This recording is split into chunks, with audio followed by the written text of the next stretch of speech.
Good morning everyone, मैं professor Rohit Kumar आज आप लोगों के साथ स्पेस वेव प्रोपगेशन टॉपिक पे डिस्कस करने जा रहा हूँ। यह lecture radio wave propagation series का 5th लेक्चर है। अभी तक हमने देखा ईएम वेव कैसे जनरेट होता है। अब वो generated EM wave transmitter to receiver propagate करेगा थ्रू चैनल जो कि स्पेस है। इस प्रोपगेशन मीडियम के बेसिस पे हम लोग 3 टाइप ऑफ वेव प्रोपगेशन को जाने, जिसमें ग्राउंड या surface wave propagation and sky wave propagation को हम लोग डिस्कस कर चुके हैं। अगर किसी ने वो सारे लेक्चर स्किप किए हैं तो उसको देख लें। इस लेक्चर में हम लोग स्पेस वेव प्रोपगेशन के बारे में डिटेल में अध्ययन करेंगे। तो आइए स्टार्ट करते हैं। सबसे पहले डिफिनेशन क्या होता है स्पेस वेव प्रोपगेशन का। स्पेस वेव प्रोपगेशन वो वैसे प्रोपगेशन है जिसमें हमारा जो वेव है प्रोपगेट करेगा स्ट्रेट लाइन में। मीन्स हमारा ट्रांसमिटिंग एंटीना से रिसीविंग एंटीना में जाने के लिए वो स्ट्रेट लाइन पाथ लेगा। ठीक है, इसीलिए स्ट्रेट लाइन पाथ लेगा, इसीलिए हम कहते हैं लाइन ऑफ साइट प्रोपगेशन, जिसको शॉर्ट में हम लिखेंगे LOS। लाइन ऑफ साइट मतलब क्या हुआ, साइड मीन्स आई के स्ट्रेट में मूव करेगा, तो इसको हम इसीलिए क्या कहते हैं स्ट्रेट में मूव करता है, इसलिए लाइन ऑफ साइट प्रोपगेशन कहते हैं। या डायरेक्ट मूव कर रहा है इसलिए डायरेक्ट वेव प्रोपगेशन भी हम इसको कहते हैं। ये ऑपरेट होता है very high frequency, ultra high frequency और माइक्रोवेव फ्रीक्वेंसीज में। आपको बताया गया था कि वो हमारा लास्ट जो हम लोग पढ़े थे वो हाई फ्रीक्वेंसी में ऑपरेट करता है हमारा स्काई वेव प्रोपगेशन। और ये very high frequency, ultra high frequency और माइक्रोवेव मतलब जो ग्रेटर देन हमेशा 30 मेगाहर्ट्ज का फ्रीक्वेंसी का वैल्यू होना चाहिए। और हमारा जो मैक्सिमम यूजेबल फ्रीक्वेंसी हमको कैलकुलेट किए थे वो कितना आया था 30 मेगाहर्ट्ज स्काई वेव के केस में। ठीक है, तो इससे ज़्यादा ही फ्रीक्वेंसी में ये ऑपरेट करेगा। ठीक है, अब नेक्स्ट लाइन पे चलते हैं। क्योंकि फ्रीक्वेंसी क्या होता है C/λ। अब जैसे फ्रीक्वेंसी ज़्यादा है यानी लैम्डा बहुत कम है, मतलब फ्रीक्वेंसी यहाँ बहुत ज़्यादा है, इसका मतलब क्या है वेवलेंथ क्या है वेरी नैरो है। तो आपको बताए थे कि लैम्डा जितना बड़ा होगा मतलब वेवलेंथ जितना बड़ा होगा मतलब फ्रीक्वेंसी कम होगा, तो वो वेवलेंथ क्या होगा पेनिट्रेट करेगा या टकरा कर आपको वापस मिलेगा। ठीक है, रिफ्लेक्ट होके। लेकिन जैसे ही वो लैम्डा का वैल्यू कम हो जाएगा, वेरी नैरो हो जाएगा, वो अब पेनिट्रेट नहीं करे, वो टकरा के वापस नहीं मिलेगा, वो लॉस्ट हो जाएगा। तो इसका मतलब क्या होगा, अब यहाँ पर क्या है, अगर हमारा ट्रांसमीटर और रिसीवर के बीच में वहाँ क्या था बिल्डिंग भी आया था क्रॉस करके टकरा उकड़ा हमको मिल जाता। लेकिन यहाँ क्या है, हमको किसी भी तरह का ऑब्स्ट्रक्शन नहीं चाहिए, किसी की तरह का ऑब्जेक्ट नहीं चाहिए जिससे कि वो टकराए, वो हमको डायरेक्ट चाहिए। कोई भी तरह का मल्टीपाथ फेडिंग का इफेक्ट यहाँ पर ऑकर नहीं हो सकता है। ठीक है, इसलिए बोल रहे हैं क्या है यहाँ पर किसी भी तरह का रिफ्लेक्शन या स्कैटरिंग नहीं होगा। ठीक है, अब क्या है, ये 2 तरह कैटेगरी का होता है जो हमारा स्पेस प्रोपगेशन। एक तो होता है लाइन ऑफ साइट कम्युनिकेशन जो हमारा ज़मीन से कुछ हाइट पर होता है, और दूसरा होता है हमारा सैटेलाइट कम्युनिकेशन। सैटेलाइट कम्युनिकेशन एक अलग ही टॉपिक है जिसका हम डिटेल में बाद में जानेंगे। वो पूरा एक टॉपिक बहुत बड़ा टॉपिक है, तो उसका हम डिटेल में अध्ययन बाद में करेंगे। अभी हम जानेंगे लाइन ऑफ साइट कम्युनिकेशन के बारे में। ये जो लाइन ऑफ साइट कम्युनिकेशन था वो इफेक्टेड होता है कर्वेचर ऑफ अर्थ पे। अब कैसे होता है ये हम देखेंगे। ये कर्वेचर ऑफ अर्थ है, ये हम मानते हैं ट्रांसमीटर है। तो अब देखिए अगर लाइन ऑफ साइट यहाँ पर एंटीना है, तो अगर हमको फिर से हम ड्रॉ करते हैं ये है और यहाँ अगर एंटीना है। ठीक है, तो अब क्या ये देखिए कर्वेचर ऑफ अर्थ के कारण यहाँ क्या जीरो यहाँ टकरा जाएगा। ठीक है, इससे जाने के लिए वो नहीं जा पाएगा सिग्नल, अगर स्ट्रेट लाइन में मूव करे तो नहीं जा पाएगा कर्वेचर ऑफ अर्थ के कारण। ठीक है, मतलब हम फिर से एक बार समझाने की कोशिश करते हैं आपको कि ये आपका अर्थ कर्वेचर है, यहाँ आपका अगर ट्रांसमीटर एंटीना है तो ये लाइन ऑफ साइट यहाँ आराम से रीच कर सकता है सिग्नल, यहाँ कर सकता है, यहाँ कर सकता है, लेकिन अब यहाँ सिग्नल नहीं जा सकता, इसके लिए इसको क्रॉस करना पड़ेगा। तो इसका क्या है, ये लिमिटेशन है। मतलब क्या है, लाइन ऑफ साइट है क्या, कितना डिस्टेंस कितना रेंज अटेंड करेगा, उसमें एक डिपेंडेंट किस पे होता है कर्वेचर ऑफ अर्थ पे होता है। ठीक है, आगे हम मूव करते हैं।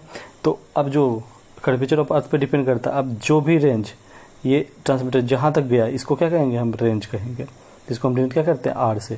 ठीक है, तो वही बताया the propagation of this wave happen along the line of sight. ठीक है, लाइन ऑफ साइट के अलोंग होता है which is defined as the distance between the transmitting antenna से। वो लाइन ऑफ साइट के बीच में कहाँ तक जाता है प्रोपगेशन, उसको वो क्या है डिस्टेंस बिटवीन ट्रांसमिटिंग और रिसीविंग एंटीना, जिसको हम बोलते हैं रेंज ऑफ कम्युनिकेशन। ठीक है, अब आप यहाँ देख सकते हैं एक तो सैटेलाइट से कम्युनिकेशन हो रहा है आपको, उसको हम स्पेस वेव कह रहे हैं। देखिए यहाँ स्पेस वेव लिखा हुआ, और दूसरा आपको ये देखिए लाइन ऑफ साइट हो रहा है, ये भी स्पेस वेव है। यहाँ कोई ऑब्स्टेकल नहीं होगा, डायरेक्ट हमको एरोप्लेन में एक रिसीवर होगा जो ट्रांसमिट कर रहा है वो रिसीव करेगा। आपको पता है ग्राउंड वेव सरफेस के अलोंग या सरफेस वेव ग्राउंड के अलोंग हमको प्रोपगेशन करता है, ये देख लीजिए।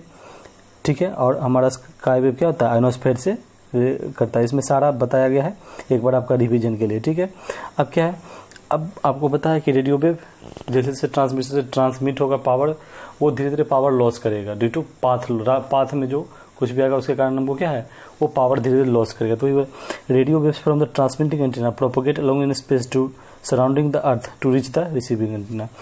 रिसीविंग एंटीना पे हमको प्रोपोगेट करेगा।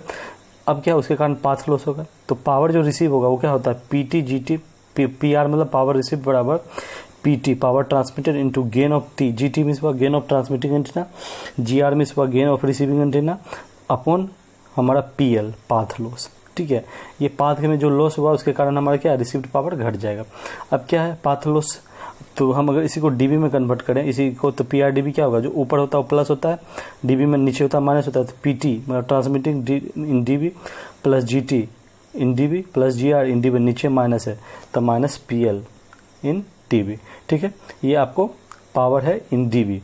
अब क्या पाथ लॉस क्या आता है, पाथ लॉस क्या आता है, वो एटेन्यूएशन एक तरह का है। क्या बोलता है, is the reduction in power density of an electromagnetic wave edited progress through. आपको पता है जैसे जैसे डिस्टेंस बढ़ेगा वो उसका ईएम वेव जो हम ट्रांसमिट करें उसका पावर घटेगा। हम लास्ट लेक्चर में इसको एक्सप्लेन कर चुके हैं। तो वही जो रिडक्शन है पाथ के में एटेन्यूएशन के कारण जो एटेन्यूएशन अचीव करेगा ट्रांसमिशन डिस्टेंस कवर करने के कारण उसको क्या बोलते हैं पाथ लॉस।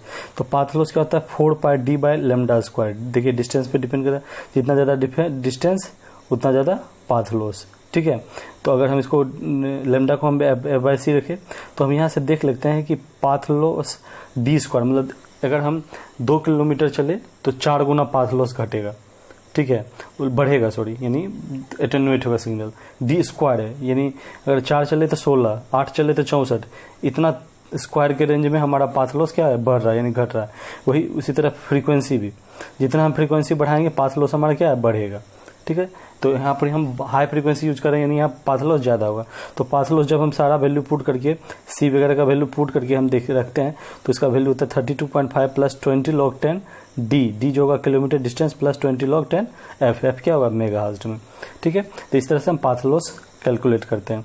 अब हम इसको जानेंगे। यहाँ पर एक ट्रांसमिटिंग एंटीना है। ठीक है, अभी आपको हम बताया कि लाइन ऑफ साइट मैक्सिमम हम मानते दे रहा है, तो मैक्सिमम कब देगा जब वो ज़मीन को टच करते हुए, ये है मैक्सिमम को ट्रांसमिट कब करेगा जब टच करते हुए निकल जाएगा, नहीं तो यहाँ पर से मैक्सिमम नहीं देगा, ज़मीन में चल जाएगा। तो हम मानते हैं यहाँ टच करते हुए यहाँ रिसीविंग तक गया। ठीक है, अब क्या है ये बता रहा है HT है हाइट ऑफ एंटीना, BRE बता रहा है रेडियस ऑफ अर्थ। ठीक है, जो होता है 64,000 किलोमीटर के आसपास, 63.7 × 10⁻⁶ किलोमीटर। तो 64 किलोमीटर के अगर राउंड ऑफ रखें तो 64 किलोमीटर, 64 C है सेंटर ऑफ अर्थ, ये है रिसीविंग एंटीना। ठीक है, तो ये हमारा डिस्टेंस dt हुआ, क्या हुआ distance of signal travelled by transmitter, ये है dr distance of signal travelled by receiver antenna. ये दोनों क्या होगा बराबर होगा। ठीक है, अब हम इसके बारे में जानेंगे कि कैसे इसका डेरिवेशन जानेंगे। तो अब हम इसको एक पोर्शन को हम ड्रॉ करते हैं इस तरह, ये इस तरह का देखिए राइट एंगल बना रहा है, हम देख सकते हैं। ये क्या है BC और A। ठीक है, तो हमारा क्या बना रहा है BC और A।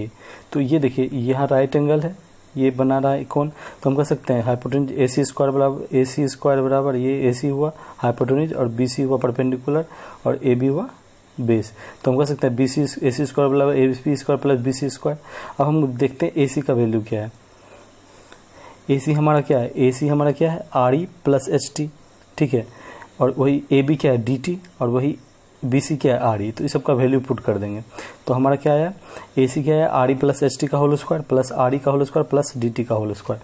तो अब हम इसको तोड़ेंगे तो DT स्क्वायर क्या होगा RE plus HT square minus RE square. इसका स्क्वायरिंग का क्या था RE square plus HT square plus 2RE minus ये कैंसिल हो जाएगा तो हमारा क्या मिलेगा HT स्क्वायर प्लस 2REHT।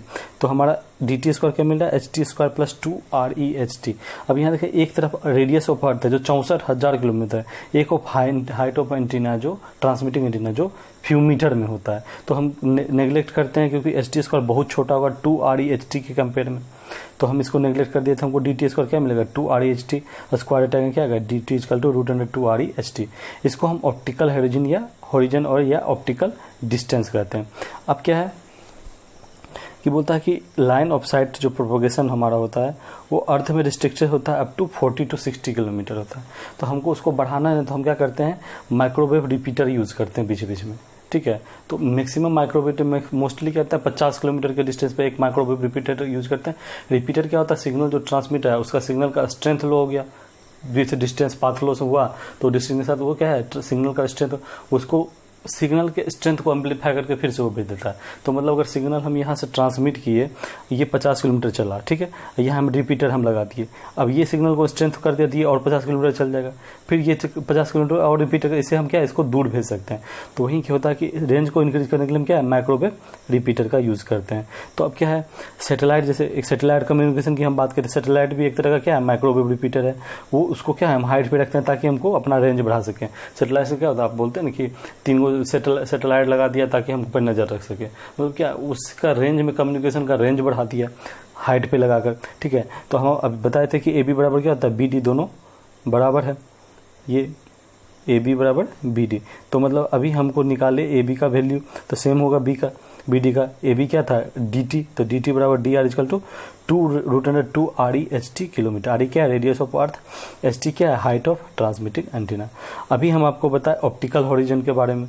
तो ऑप्टिकल हॉरिजन क्या होता है, डायरेक्ट लाइन ऑफ साइट का डिस्टेंस होता है। जैसे ये आपका ट्रांसमिटिंग एंटीना, ये आपको लाइन ऑफ साइट बता रहा है, वो क्या बताएगा, ऑप्टिकल डिस्टेंस, ठीक है। लेकिन अभी क्या होता है कि लाइन ऑफ साइट मतलब आपका आंख जो दिख रहा है, लेकिन अब देखिए कभी कोई समय का एटमॉस्फेरिक कंडीशन के कारण, जैसे आपका लाइट का लेते हैं हम एग्जांपल, तो लाइट का एग्जांपल में क्या होगा कि अगर हम धुंध है तो हमको लाइट बहुत दूर तक नहीं दिखता है, लेकिन वही कहीं रिफ्लेक्शन होकर लाइट हमको कहीं से दिख जाए तो क्या है, उसी तरह रेडियो हॉरिजन क्या है कि अगर हमारा किसी तरह का रिफ्लेक्शन होकर हमको आए, ये क्या है, डायरेक्ट लाइन ऑफ साइट, ये क्या किसी तरह का रिफ्लेक्शन होकर हमको एंटीना से हमको मिले, ठीक है, क्या हमको दूर मिलेगा हमेशा, इसलिए लाइन ऑफ साइट वाला को कह रहे हैं ऑप्टिकल हॉरिजन। और जब radio wave line of sight के मतलब कोई रिफ्लेक्शन होकर हमको मिल रहा है तो उसको क्या बोलेंगे, रेडियो हॉरिजन। और जब डायरेक्ट मिल रहा है हमको क्या बोलेंगे, ऑप्टिकल हॉरिजन।